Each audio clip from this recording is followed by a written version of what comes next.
Hi viewers, welcome to my channel. This is Honest Review with Rasya Julieta. இதில் நம்ம பார்க்க போகிறது honest movie review தான் பார்க்க போகிறோம். ஸோ ஃபர்ஸ்ட்டாக நம்ம இன்றைக்கி பார்க்க போகிற படம் கங்குவா. அண்ட் டு மென்ஷன் இது வந்து என்னோடய ஃபர்ஸ்ட் வீடியோ. ஸோ ஏதாவது தப்பு இருந்து எல்லாம் சொதப்பல் இருந்துச்சுன்னா என்ன மன்னிச்சிடுங்க. ஸோ கங்குவா. ஸோ இன்றைக்கி பார்த்த மூவி கங்குவா, நவம்பர் 14, 2024. ஸோ இந்த கதையை பற்றி சொல்கிறதுக்கு முன்னாடி இந்த கதையோடைய டெக்னிக்கல் டீம் யாருன்னு சொல்லிடலாம். ஸோ டைரக்டர் வந்து சிவா, அதாவது சிறுத்தை மூவி பண்ணாங்கல்ல, சிறுத்தை, வீரம், விஸ்வாசம் இந்த மாதிரியான மூவிகள் பண்ண Siva, director Siva. So production house வந்து ஸ்டூடியோ கிரீன் பண்ணியிருக்கிறாங்க. சினிமோட்டோகிராஃபி வெற்றி பழனிசாமி பண்ணியிருக்கிறாங்க. அப்புறம் மியூசிக் வந்து தேவிஸ்ரீ பிரசாத் அவர்கள் பண்ணியிருக்கிறாங்க. அண்ட் எடிட்டிங் ஒர்க்ஸ் வந்து ஷாந்த் யூசப் பண்ணியிருக்கிறாங்க. படத்தோட பட்ஜெட் பார்த்திங்கன்னா 300 to 350 crores. அண்ட் கிட்டத்தட்ட வந்து 38 லாங்குவேஜஸில் இந்த மூவி ரிலீஸ் பண்ணுறதுக்கு பிளான் பண்ணியிருக்காங்க. அண்ட் ஆல்மோஸ்ட் ஆல் இந்தியன் லாங்குவேஜஸில் கவர் பண்ணியிருக்காங்க. இது போக ஃப்ரெஞ்ச், ஸ்பானிஷ்லேயும் வந்து ஒர்க் பண்ணியிருக்கிறாங்க. ஸோ இந்த மூவியோட ஸ்டார் கேஸ்ட் அப்படின்னு சொல்லணுன்னா சூர்யா, அப்புறம் வந்து பாபி டியோல், அதுபோக திஷா பட்டானி, தென் யோகி பாபு, போஸ் வெங்கட், அப்புறம் கோவை சரளா, கலை ராணி, சாரி ஒரு நிமிஷம் அவங்க பேர் வந்து கலை ராணி அவங்க, அப்புறம் ரெடி கிங்ஸ்லி, கோவை சரளா சொல்லிட்டேன், கேஎஸ் ரவிக்குமார் சார் அவர்கள், அப்புறம் நட்டி கருணாஸ் போன்ற பெரிய ஸ்டார் கேஸ்ட்லாம் பண்ணியிருக்காங்க. அண்ட் இது போக நிறைய பேர் ஒர்க் பண்ணியிருக்காங்க. அண்ட் எல்லாரோட பேரும் எனக்கு இதில் மென்ஷன் பண்ண முடியல. அண்ட் இதில் குட்டி பையன் பண்ணியிருக்கேன். அந்த குட்டி பையனோட பேர் தான் வந்துட்டு என்னன்னே யாருக்குமே தெரியல. நானுமே நிறைய இன்டர்நெட்லேயே சர்ச் பண்ணி பார்த்தேன். அண்ட் டைட்டில் கட் போடும்போது அந்த பேரை நான் நோட் பண்ண மறந்துட்டேன். அண்ட் ஸோ தெரிஞ்சவங்கள்ட்ட விசாரிச்சு பார்த்ததில் அந்த பையனோட பேர் வந்துட்டு நந்தன் அப்படின்னு கேள்விப்பட்டேன். அந்த ஃபெமிலியர் ஃபேஸாக இருந்ததுனால தான் அது பையனா வல்ல பொண்ணான ஒரு கன்ஃபியூஷன் இருந்தது. அதனாலே நான் கேட்டேன். அந்த பையனோட பேர் வந்து நந்தன் அப்படின்னு சொன்னாங்க. அண்ட் அந்த மூவி டீம் இன்னும் அதை பற்றின டீட்டெயில் வந்து பெருசாக வெளியே வந்து ரிலீஸ் பண்ணாதனால அதுக்கு மேலே வந்துட்டு டீட்டெயில் நமக்கு தெரியலை அந்த பையனை பற்றின இன்ஃபர்மேஷன். ஸோ ஸ்டோரி உள்ளே போகலாம். இப்போ இந்த ஸ்டோரி அப்படின்னு பார்க்குறச்ச வந்துட்டு 1707 ஒரு கதை நடக்குது.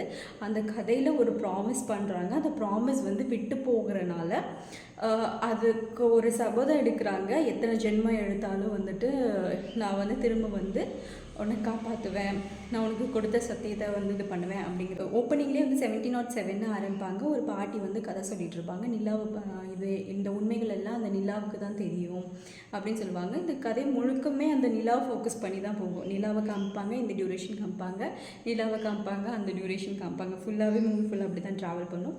அந்த நிலா காமிச்சோன்னா 2024 உள்ளே வருவாங்க. 2024 உள்ளே வந்தால் ஃபஸ்ட்டு வந்து கேஎஸ் ரவிக்குமார் அவர்கள் வந்துட்டு ஒரு போலீஸ் அதிகாரியாக இருப்பாங்க. அண்ட் இவங்க வந்து ஒரு அசைன்மெண்ட் வந்து யோகி பாபு அண்ட் சூர்யாவுக்கு வந்துட்டு கொடுத்துருப்பாங்க. அதாவது அண்டர் கவர் ஆப்ரேஷன் பண்ணுறம்போது வந்து ஏதாவது குற்றவாளிகளை கண்டுபிடிக்க முடியுமா, இவங்க மூலமாக அது வந்து ரகசியமாக வந்து கண்டுபிடிக்கிற மாதிரியான ஒரு கேரக்டர்ஸ் இவங்க ரெண்டு பேரும். ஸோ இதில் திஷா பட்டானி வந்து ஏஞ்சலா அப்படிங்கிற ஒரு கேரக்டரில் வந்திருப்பாங்க. இவங்க சூர்யாவுக்கும் திஷா பட்டானியும் வந்து கிட்டத்தட்ட பேர் அண்ட் வந்து ஒரு அசைன்மெண்ட்டில் இவங்க ரெண்டு பேருக்குமே போட்டியாக போய்கிட்டே இருக்கும். சூர்யாவுக்கும் திஷா பட்டானிங்கிற அவங்க பண்ண கேரக்டரில் ஒரு போட்டியாகவே போயிட்டுருக்கும். ஸோ டக்குன்னு கட் பண்ணி ரஷ்யாவில் உள்ள சீனில் குழந்தைங்களை வச்சுட்டு ஆராய்ச்சி பண்ணிகிட்டு இருப்பாங்க. ஒரு ஆராய்ச்சி நிலையத்தில் தான் ஆராய்ச்சி பண்ணிகிட்டு இருப்பாங்க. குழந்தைங்களோட மூளைகளை வந்துட்டு, அதாவது அவங்களோட பிரெயினை வந்து மாடிஃபிகேஷன் பண்ணி அந்த மாதிரி ரகசியமாக ஒரு ஆராய்ச்சி நடந்துகிட்டு இருக்கும். ஸோ இந்த ரகசிய ஆராய்ச்சியில் இருந்துட்டு ஒரு பையன் வந்து எஸ்கேப் ஆகுறான். அவன் பேர் ஜீட்டா. அந்த ஜீட்டாவுக்கு வந்து சில நினைவுகள் எல்லாம் திரும்ப வந்திருக்கனால அவன் ஞாபகம் வந்து அதை விட்டு வெளியே வரான். இதுதான் வந்து ஸ்டார்டிங் இன்ட்ரொடக்ஷன். ஸோ இதுக்கப்புறம் கதை எப்படி ட்ராவல் ஆகும்னா, இப்போது இவங்க ஒரு ஆப்ரேஷன் கொடுத்துருப்பாங்க. கேஎஸ்ஆர் வந்து இவங்களுக்கு ஒரு ஆப்ரேஷன் கொடுத்துருப்பாங்க. அந்த ஆப்ரேஷனுக்காக கோவாவில் இந்த கதை வந்து 2024 கோவாவில் வந்துட்டு இவங்க சூர்யாவில் ட்ராவல் ஆவாங்க. இப்போ அங்கே வந்துட்டு என்ன ஆகும்னா, அப்போ ஒரு ஆப்ரேஷன் வந்து முடிக்கிறதுக்காக ஒருத்தனை வந்து பிடிக்கிறதுக்காக போவாங்க. ஏன்னா அவங்க போய் பிடிச்சி கொடுத்தா அவங்களுக்கு ஒரு பவுண்டி கிடைக்கும். நீங்கள் பார்த்துருப்பீங்க, கல்கி மூவியில் வந்துட்டு பவுண்டின்னு ஒரு கான்செப்ட் இருக்கும். போய் பிடிச்சி கொடுத்தாங்கன்னா அவங்களுக்கு ஒரு பவுண்டி கிடைக்கும். அதே மாதிரி தான் இதிலேயே ஒரு பவுண்டி அப்படிங்கிற ஒரு கான்செப்ட் இருக்கும். ஸோ அவங்க போய் பிடிக்கும்போது என்னென்னா, தவறுதலாக வந்து துப்பாக்கி பட்டு இல்லை அந்த கிரிமினல் வந்து இறந்துடுவான். இறக்கும்போது என்னென்னா, அந்த ரஷ்யாவில் காணாமல் போன பையன் கோவாவில் இந்த ஒரு கப்பலில் அவன் வந்து நிற்பான். அவன் இது கண்ணால் பார்த்துருவான். ஸோ என்ன ஆகுன்னா, இவங்க ரெண்டு பேரும் ஐயோ பார்த்துட்டாங்களே அப்படின்னு தெரியாத மாதிரி நடந்து போவாங்க. ஆனால் சூர்யாவுக்கு அந்த பையனை பார்க்குறச்ச சூர்யாவோட கேரக்டர் வந்து இதில் வந்துட்டு ஃப்ரான்சிஸ். ஸோ ஃப்ரான்சிஸுக்கு வந்து அந்த பையனை பார்க்குறப்போ ஒரு எமோஷ்னல் கனெக்ஷன் ஆகும். ஸோ இந்த பாயிண்டில் தான் வந்து கதை வந்து தொடங்குது. இந்த பாயிண்ட்லாம் லிட்ரலி கதையே தொடங்கும். தொடங்கினதுக்கப்புறம் அது என்ன மாதிரியான கனெக்ஷன் அப்படிங்கிறது தெரிஞ்சுக்கும் போதே ஒரு கதையை பார்க்கணும் அப்படிங்கிற ஒரு தூண்டுதல் இருந்துச்சு எனக்கு. அப்புறம் இவங்க வந்து ஆனால் விட்டுட்டு போயிடுவாங்க அந்த பையனை யாருமே பார்க்கலன்ட்டு. பட் போலீஸில் இந்த மாதிரி உங்களுக்கு வந்து சிசிடிவியில் ரெக்கார்ட் ஆகிடுச்சு, பட் நாங்கள் வந்து டெலீட் பண்ணிட்டோம் அடுத்த லெவலுக்கு போகிறதுக்கு முன்னாடியே அப்படின்னு கேஎஸ்ஆர் கால் பண்ணி சொல்லுவாங்க. சொல்லும்போது வந்து இந்த பையன் ஒரு பையன் இருந்தானே அது யாருன்னு கேட்கும்போது தான் இன்னொரு சைடில் இவங்க ஓடி வருவாங்க. இந்த மாதிரி ஏஞ்சலா, அதாவது திஷா பட்டானியோட கேரக்டர் வந்து ஏஞ்சலா. ஸோ ஏஞ்சல்னா வந்து அந்த பையனை வந்து குட்டி அவங்க வீட்டில் வச்சுருக்கா அப்படிங்கும்போது அந்த பையனை போய் இவங்க பிடிச்சிட்டு வந்துடலாம் அப்படின்ட்டு அங்கே போவாங்க. பட் அந்த இடத்துல வந்துட்டு இவங்க ரெண்டுத்துக்குள்ளே மோதல் ஆகிடும். ஏன்னா அந்த பையன் வந்து பேச முடியலனாலும் அவன் வரைஞ்சி காமிச்சிடுவான் இவங்க தான் அப்படின்ட்டு வரைஞ்சி காமிச்சிடுவான். நடுவில் கொஞ்சம் சீன்ஸ் போயிருக்கும். பசிக்க ஒரு சாப்பிட்றதுக்கு ஒரு கெஃபெட்டேரா போயிருப்பாங்க. அங்கே போய் சாப்பிடும்போது என்னென்னா திஷா பட்டானி வந்து இந்த கொப்பலில் ஒருத்தங்களுக்கு கொண்டுட்டாங்கன்னு சொன்னால் அவனோட அண்ணனை வந்து கூட்டிகிட்டு வருவான். கூட்டிகிட்டு வந்துட்டு ஸோ அவங்கள்ட்ட மாட்டி கொடுக்குற மாதிரி ஒரு இது பவுண்டிக்காக மாட்டி கொடுக்குற மாதிரி ஒரு இதும்போது அங்கே ஒரு ஃபைட் சீன் நடக்கும்போது தான் அந்த ரஷ்யாவில் உள்ளவங்க கண்டுபிடிச்சி இந்த இடத்துக்கு வந்துடுறாங்க. ஸோ இந்த இடத்துல என்ன ஆகும்னா அந்த பையன் வந்து அந்த பையனோட பவர் அப்போ தான் ஆக்டிவேட் ஆகும், தற்காத்துக்கிறதுக்காக ஆக்டிவேட் ஆகும். 1707 அதில் ஆண்டாரோ அப்படிங்கிற ஒரு ரொமானியன் கிங் வந்து பாரத தேசத்தை கேப்சர் பண்ணுவாங்க. அப்போ ஒரு 5 ஐலாண்டோடலேருந்து ஒரு ஐலாண்டு தேவைப்படும். அந்த ஐலாண்ட் வந்து கங்குவா அப்படிங்கிற ஒரு கேரக்டர் வந்து தலைமையோடைய பையனாக இருக்கிற ஐலாண்டாக இருக்கும். ஸோ அங்கே வந்து அந்த ஐலாண்டை எப்படி கேப்சர் பண்ணுறாங்க, அந்த கேப்சர் பண்ணும்போது மற்ற ஐலாண்டில் உள்ள மக்களை வந்துட்டு உசுப்பேற்றி ஒரு போஸ்ட் வெங்கட் பண்ண அந்த சகுடி மாதிரியான ஒரு கேரக்டர் வந்து போயிட்டு உசுப்பேற்றி அவங்கள வந்துட்டு எப்படி கேப்சர் பண்ணுறாங்க அப்படிங்கிற மாதிரி போகும். அதில் உள்ள நிறைய இன்ட்ரெஸ்டிங்கான சீன்ஸ் எல்லாம் இருக்கும், நீங்கள் பார்த்தீங்கன்னா உங்களுக்கே தெரியும். ஸோ இந்த இடத்துல எந்த மாதிரியான ஃபைட் இருக்கும், சில ஃபைட்ஸ்லாம் வந்து ரொம்ப சுவாரஸ்யமாக இருக்கும். முக்கியமாக சொல்லணுன்னா இந்த படத்தில் ரொம்ப முக்கியமாக சொல்லணுன்னா என்னென்னா ஃபைட் சீன்ஸ் ரொம்ப நல்லா இருந்துச்சு. ஏன்னா நார்மலி எனக்கு ஃபைட் சீன்ஸ்னால் பிடிக்காது, பட் நான் இந்த படத்தில் உள்ள ஃபைட் சீன்ஸ் ரொம்ப ரசித்து பார்த்தேன். அண்ட் மியூசிக் எனக்கு பிடிச்சிருந்தது. சிலர் வந்து சொன்னாங்க லைக் தலை உள்ள வந்து வலிக்குது, டொம்முன்னு இருக்குது, கத்திக்கிட்டே இருக்காங்க அப்படிலாம் சொன்னாங்க. பட் எனக்கு அப்படி தோணலை. ஏன்னா பிகாஸ் நான் வந்து நார்மலாகவே எனக்கு ஹெவி மியூசிக் இருந்தால் எனக்கு பிடிக்காது.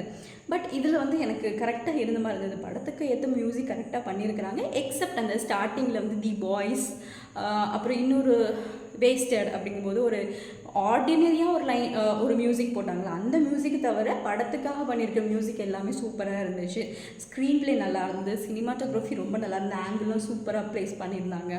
தென் வந்து கிராஃபிக்ஸ் பக்காவாக இருந்துச்சு. கிராஃபிக்ஸ் ஒரு சில இடங்களில் வந்து கொஞ்சம் லாகிங்காக இருந்துச்சு. அதாவது ப்ரெசென்ட் டைமில் 2024 இடங்களில் வந்துட்டு சில டைலாக்ஸ் மட்டும் கொஞ்சம் இந்த டைலாக்ஸ்லாம் ரொம்ப அவசியம் இல்லை, இதெல்லாம் இந்த சீன்ஸ்லாம் கொஞ்சம் வேணுமா வேண்டாம், கொஞ்சம் கம்மி பண்ணிக்கலாமே அப்படிங்கிற மாதிரி தோணிச்சு. பெரிய ட்விஸ்ட்டு என்னென்னா இதில் கெமியோ ரோலில் வந்துட்டு கார்த்தி அவர்கள் வராங்க. ஸோ இந்த கார்த்தி அவர்கள் வந்து கடைசியில் தான் வருவாங்க. அதுலேயும் இன்னொரு ட்விஸ்ட்டு உள்ளே வந்து புகுத்துவாங்க. ஸோ இப்படியே அந்த கதை முடியும். என்ன கேட்டால் இந்த படம் வந்து ஒன் டைம் நல்ல ஒரு என்டர்டெயின்மெண்ட்டான மூவி, ஃபேமிலியோடு போய் நீங்கள் பார்க்கலாம்.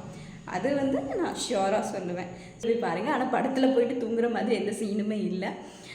இது வந்து நான் ஏன் சொல்லுன்னா, சிலர் வந்து நான் இப்படி சொல்லும்போது என்ன சொன்னாங்க, என்னோடய ஃப்ரெண்ட்ஸ் சர்க்கிள் என்ன சொன்னாங்கன்னா, மேபி நீ வந்து சூர்யாவோட ஃபேன் இருப்பேன் அப்படின்னு எனக்கு கிண்டல் தான் பண்ணாங்க. சீரியஸ்லி சொல்கிறேன், நான் பர்டிகுலர் இவங்களோட ஃபேனுன்னு இது பண்ணுவேன். மூவினா எனக்கு பிடிக்கும், மூவியாக பார்ப்பேன்.